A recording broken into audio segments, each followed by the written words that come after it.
Every individual faces difficulties during his lifetime.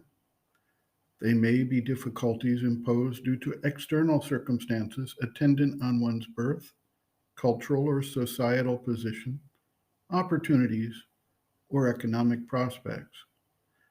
They may be difficulties that arise due to climate or natural disasters.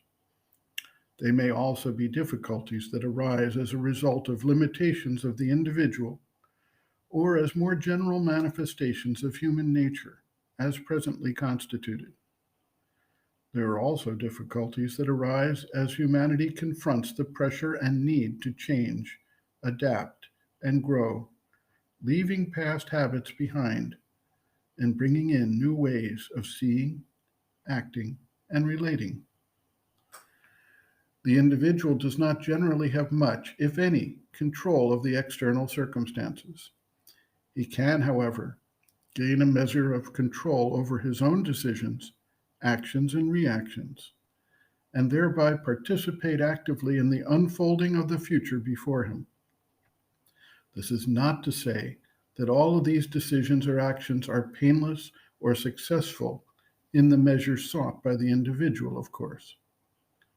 For the spiritual seeker, the obstacles and difficulties are, in some cases, greatly enhanced by the increased visibility the seeker has to the inner workings of the being and the additional conditions that those seekers have to fulfill to not only face external situations, but deal with internal reactions, energetic forces, and needs of the spiritual growth of the being.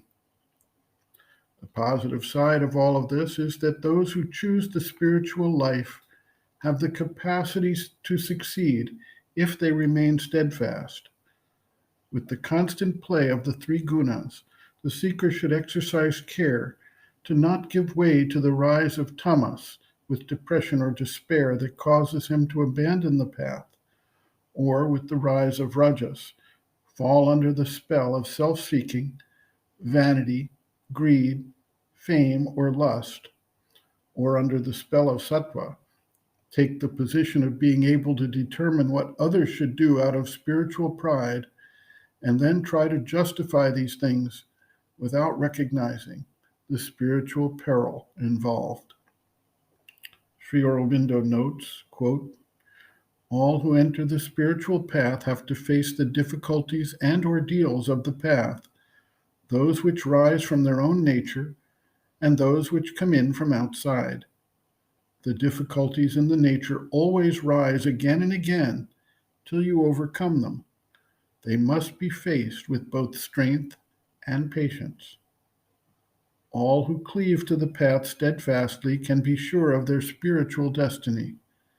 If anyone fails to reach it, it can only be for one of the two reasons, either because they leave the path or because for some lure of ambition, vanity, desire, etc., they go astray.